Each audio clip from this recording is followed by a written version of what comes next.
Araw po ng Kagitingan ngayon. At ito ang araw kung saan ang mga DDS fake news peddlers ay nag-iiyakan. Mga hindi makalabas sa kanilang social media dahil po sa kahihiyan. Dahil lahat sila mga DDS ay pinakalat na may stage 4 colon cancer si President Bongbong Marcos, may nagsabi pang patay na, tapos may mga DDS pa na nagsasabing magpakita na daw si President Bongbong Marcos, maglabas ng video, yung live video, para daw mawala yung haka-haka, spekulasyon o fake news na pumanaw na si President Bongbong Marcos. Anong spekulasyon? Anong fake news? Kayo naman ang nagpapakalat ng fake news. At tingnan ninyo nung pang isang araw lumabas na si President Bongbong Marcos, nung merong event tungkol sa mga vice mayors or League of Vice Mayors yata yun, na pinakalat pa nila Jason Sa, na bakit biglang nabuhay itong si Juan Ponce Enrile. Kung titingnan yung mabuti dun sa mga nilalabas na videos, ang nakalagay po doon ay file videos.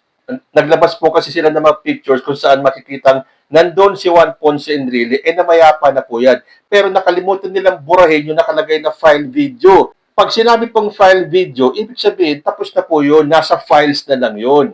At kung papansinin ninyo, doon sa totoong video, naka-long sleeves po na barong si President Bongbong Marcos. Doon sa kasama si Juan Ponce Enrile, siya po ay naka-short sleeved barong. So kung hindi nyo lang tatalasan yung isip nyo at mga mata, maloloko kayo talaga ng mga DDS fake news peddlers na to. Tingnan nyo itong sinasabi ng DDS na vlogger na to. Anong pangalan nun? Si Iloy something? Ngayon at may espekulasyon at lahat ng tao hinahanap siya. Nasaan si BBM? Nasaan si BBM? Bakit siya nagtutrowback lamang kung may sakit siya at hindi malubha, okay? Magpa-press conference sa ospital Bakit tinatago? Kaya nga ako mga anak, ready na ko yung mga anak. I am ready for the celebration at sa mga very reliable sources ko. Yun ang sabi sa akin. Ilang araw na sa ospital, naga 50-50. Malalaking tao na ang nagasalita nga ganitong kanyang sitwasyon at meron ko yung kausap. Hindi ko lang pwedeng masabing pangalan niya. He is one of the most important people in our country. Mayroon kami natatanggap na balita from a very reliable source, Iloy. Sabi sa akin, hindi pa lang namin ma-verify as of now. Kasi syempre, tinatago na nila ang katotohanan dahil lahat, bago na sila mag-announcement, nakalipad na lahat. Nakapunta na ang mga bilatsing Iloy nila sa Somalia, nakapunta na ang mga sapat nila sa Iraq. Yan ang totoo. At yung mga sinasabi naman, di ba, Natbay? Breaking news, BP Sara na ang papalit. BBM, di na nagpapakita. Naku, yan ang ating pag-uusapan ngayong araw na ito. Alam mo ba, may karapatang kabilang Pilipino na magtanong, nasaan na ba ang Pangulo? Pero, yung mga dati kumakanasaan ng Pangulo sila o maya't maya, ngayon wala nga. Hanggang ngayon, wala pa ring malinaw na public appearance si BBM. May mga video, oo. Pero ang tanong, luma ba yan o totoong nangyari ngayon? At ang matindi nito, naglabas pa sila ng picture, pero luma. Bakit? Kung maayos si BBM, bakit sila maglalabas ng lumang picture? Hindi ito chismis, hindi ito intriga, ito'y usaping konstitusyon. Dapat malinaw. Kapag ang Pangulo ay hindi na kayang gampanan ang tungkulin, may papalit na dapat at iyon ang ating Vice Presidente. Tapos nilabas pa ni Dr. Richard Mata na ito daw yung muling pagkabuhay ni Enrile nung araw na nakita siya doon sa event ni President Bongbong Marcos. Tingnan niyo yung aura ni President Bongbong Marcos. Unti-unti pong bumabalik ang kanyang kaanyuan. Nakakalaman na po yung kanyang muka, yung kanyang katawan. Pero para sa mga fake news peddlers, fake po yan. Dati ng video yan, hindi yan live. Kaya nagtataka ko kung paano nakukuhang magpakalat ni Jason Sa, nila Dr. Mata, ng gatong mga balitang fake na gusto nilang palitawin na nanloloko ang gobyerno na si President Bongbong Marcos ay nakaratay sa ospital o tulad niya ng sabi ng iba, patay na raw. Sabi naman dun sa post ni Attorney Reyes de la Cruz, PBBM is rumored to have stage 4 colon cancer. As we called for FPRRD's health disclosure in 2020, we now call for Malacanang to disclose the President's true condition a matter of public interest that the Constitution requires to be divulged. Eh, sino ba ang nagpakalat ng rumor na yon? Nung fake news na may colon cancer si President Bongbong Marcos, stage 4 na daw yung kanyang cancer, nakarate na daw, namatay na daw. Di ba mga DDS? Yan ang style ninyo eh. Magpapakalat kayo ng fake news, ng intriga, tapos bigla kayong hihingi ng ganito na kailangan maglabas ng medical report si President Bongbong Marcos, dapat i-disclose yung totoong kalagayan ng kanyang kalusugan. Eh, sinabi na nga yung totoong kalagayan ng kanyang kalusugan. Meron siyang diverticulitis, siya ay nagre-recover na, at nakita nyo sa interview ni Claire Castro kay PBBM, na huwag na lang daw intindihin ng social media dahil mapagbiro. Dinadaan na nga lang sa biro ni President Bongbong Marcos at sinabi pa niya na fake news yan. Pero sa mga DDS, nabubuhay po sila sa kasinungalingan. Alam nyo, nakakaawa na po itong mga DDS na to. Inuuto nyo na lang yung mga supporters ninyo na paniwalang-paniwala sa mga fake news ninyo. Pero, kung ito ay manggagaling sa katulad ni Rowena Guanzon, ni Maluti Kia, hindi na kayo nahiya na nagpapakalat kayo ng fake news na pinaniniwalaan naman ng mga utu-uto yung DDS. So dito sa sinabi ni attorney na kailangan daw i-disclose ni President Bongbong Marcos yung kanyang tunay na kalagayan. Sinabi na nga yung tunay na kalagayan, ayaw nyo lang maniwala. Gusto nyo pang mapahiya kayo. Lumabas na si President Bongbong Marcos nung may event sa Malacanang kung saan sinabi nilang nandun din daw at nabuhay si Juan Ponce Enrile. Kahapon, ayon naman sa balita, nakipagkita si President Bongbong Marcos sa Catholic Church and members of the diplomatic community to commemorate the 75th anniversary of diplomatic relations between the Philippines and the Holy See. April 8 po yun kahapon. At naglabas ng pictures ng videos ang gobyerno para patunayan na totoong si President Bongbong Marcos ang nandun sa mga events na yon. And yet, ang mga DDS hindi po naniwala. Or gusto lang nilang ipakalat na hindi totoo yung mga videos na yan dahil pahiyang-pahiya na po sila. E ngayong araw ng kagitingan, sabi ni Maluti Kia, araw ng kagitingan, sana sumipot na ang Pangulo with full color. Yan din po ang sinabi ni Rowena Guanzon. Nung nag-post si Guanzon ng excited ako makita si Bongbong Marcos na pangunahan ang wreath laying para sa araw ng kagitingan bukas.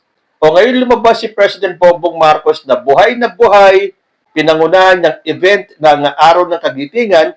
Anong masasabi ngayon ni Rowena Guanzon at ni Maluti Kia? Sa bagay pag DDS ka, kahit mabuko ka na, wala po sa inyo yun dahil wala po kayong hiya. Hindi na kayo nahiya kahit magpakalat kayo ng fake news na alam nyo naman na fake news. Gusto nyo lang talagang manggulo. Yan po talaga ang pakay. Ang number one goal ng mga DDS, guluhin ang bansang Pilipinas. O siyempre, hindi mawawala sa paglabas ng intriga si Harry Roque. Dahil sabi pa ni Roque, let Sara lead now, not in 2028. Pakiusap kay Marcos Jr., pakibigay po, maski panandalian ang kapangyarihan ng tanggapan ng presidente kay Inday Sara Duterte. Mga desperado na kayo talaga. Kahit na anong pakiusap nyo, ano akala ninyo? Basta na lang bibitaw si President Bongbong Marcos at ihahain sa inyo yung presidency. Kawawa kayong mga nilalang. Pilit kayo ng pilit. Bakit hindi kayo maghintay sa 2028? Eh sinasabi nyo naman na napakalakas sa mga survey. Yung mga survey na peke, si Sara Duterte. Kasi kung totoong malakas si Sara Duterte sa survey, pansinin ninyo. Bakit hindi man lang umabot sa 1 milyon yung nakalap na signatures nila Robin Padilla para sa Tay Kami Naman signature campaign? Sige nga, kung talagang malakas ang mga Duterte, nasaan yung 32 million na pinagmamalaki ninyo na bumoto kay Sara Duterte? Hindi nga kayo maka-1 milyon. Tapos sasabihin nyo, siguradong mananalo si Sara Duterte sa 2028. Huwag kami ang gawin yung uto-uto, tanga at bobo. Kayo-kayo na lang, lokohin ninyo ang mga supporters ninyo. Napahiya tuloy yung isang DDS vlogger. Dahil isa to sa mga nagpapakalat ng mga maling balita, ng mga fake news, pero ngayon, nasunog siya sa sarili niyang fake news. Sabi niya, napapahiya ako dito sa totoo lang mga putya. Ano na lang sasabihin ko? Sa susunod mga DDS, kung magkakalat tayo sa social media, Sana naman yung totoo at may source. Akala natin nasa St. Luke's, yung pala buhay pa. Nadismaya ako, grabe kayo. Nako, sinasabi ko sa inyo, itong mga salita ng mga DDS na to, tatamaan kayo talaga. Tandaan niyo yung pinapakalat ninyong sana mamatay na si President Bongbong Marcos. Hindi ba balita natin, may kapatid si Digong na namayapa? Tapos nung isang araw lang, nung patuloy nilang sinasabing sana mamatay na si President Bongbong Marcos, isang taga-PDP laban ang namatay. Ano nangyari kay Medialdea? Hindi ba inatake sa puso? Kaya ingat-ingat kayo sa sinasabi ninyo. Be careful what you wish for. Baka mas grabe pa ang aabot sa inyo. Kaya ngayon nagkabukingan at napahiya itong mga DDS sa pagpapakalat nila ng fake news at nakitang buhay na buhay pa pala si President Bongbong Marcos. Aba, may bagong script ngayon ng mga DDS. Ito naman di umano ang pahayag ni Pulong Duterte. Sabi dito sa nabasa ko, Pulong, may banat kay Bongbong. At ang sabi niya, patay-patayan para makaiwas sa isyu ng korupsyon at maleta. Yan po ay ayon kay Congressman Pulong Duterte. Nagbigay ng kontrobersyal na pahayag si Paulo Duterte hinggil sa umano'y patay-patayan na taktika para umiwas sa isyu ng korupsyon at maleta. Marami ang naniniwalang patama ito kay Ferdinand Marcos Jr. O sino pa ba naman ang patutungkulan ni Congressman Paulo Duterte? Ngayon na napahiya kayo, sasabihin nyo naman na ito ay gawa-gawa ni Bongbong Marcos at siya daw ay nagpatay-patayan para daw makaiwas sa isyu ng korupsyon at maleta. Teka muna, ano ang mapapala ni President Bongbong Marcos kung magpakalat siya ng balitang namatay na siya? Ano, namatay na siya? Tapos walang ipapakitang bangkay? Magkakaroon kunwari ng lamay pero hindi pwedeng buksan yung ataol. Tapos si Bongbong Marcos lilipad sa kung saan bansa at magtatago na forever. Yung ba ang gusto niyong palabasin para lang makaiwas si Bongbong Marcos sa isyu ng korupsyon at ng maleta? Anong maleta? Yung hindi man lang naipakita kung totoong pera yung nasa loob ng maleta or kung may laman man yung maletang yon at iiwas si President Bongbong sa issue ng korupsyon, siya nga ang nagsiwalat yan at sinabi niya, tatapusin niya talaga yan. Kung ano inumpisahan niya, tatapusin niya hanggang umabot sa pagbaba niya sa 2028. Nakakaawa talaga yung mga DDS. Gagawa-gawa sila ng intriga, gagawa-gawa sila ng fake news. Ngayon, nagkapahiyaan na. Lahat po kasi sila namumula sa hiya ngayon Sasabihin nyo ngayon na gumigimik si Bongbong Marcos at nagpatay-patayan para makaiwas sa issue? Ay sus, anong mapapala ni Bongbong Marcos para siya ay maglabas ng intriga at magpatay-patayan? Ano ibig sabihin? After a while, magbubuhay-buhayan naman? Tumigil nga kayo mga DDS. Tama na yung pagpapakalat ng fake news. Dahil wala na kayong ginawa kundi maglabas ng mga false information para sirain ang bansa natin. Bakit hindi na lang kayo makipagtulungan? Although alam ko yan po ay suntok sa buwan. Hindi sila makikipagtulungan dahil gusto nila, solo nila ang kapangyarihan. Hindi sila makapaghintay sa 2028. O hindi sige, hanggang 2028 kayo mabubuhay sa kahihiyan dahil sa inyong mga kasinungalingan. Okay na sa amin yun. Maganda nga yan Nakikita ng taong bayan kung sino at aling grupo ang mga sinungaling. At dahil sa patuloy niyong pagkakalat ng fake news, yan po ang magpapabagsak sa inyo. Ay, correction. Yan po ang patuloy na magpapabagsak sa inyo. Dahil pabagsak na nga kayo, pero binabagsak niyo palalo ang mga sarili ninyo. So kami, na alam kung ano ang katotohanan at hindi naniniwala sa fake news ninyo, pinapasa Diyos na lang po namin lahat.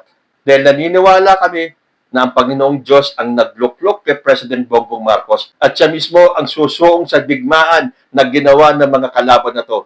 Para bang nai-imagine ko, sinabi ng ating Panginoon Diyos, inilagay kita dyan, Bongbong Marcos, ayusin mo ang Pilipinas at ako ang bahala sa iyong mga kalaban. Kayo po, ano ang masasabi ninyo? Comment lang po down below and I will see you in my next video. Diyos ti Agina.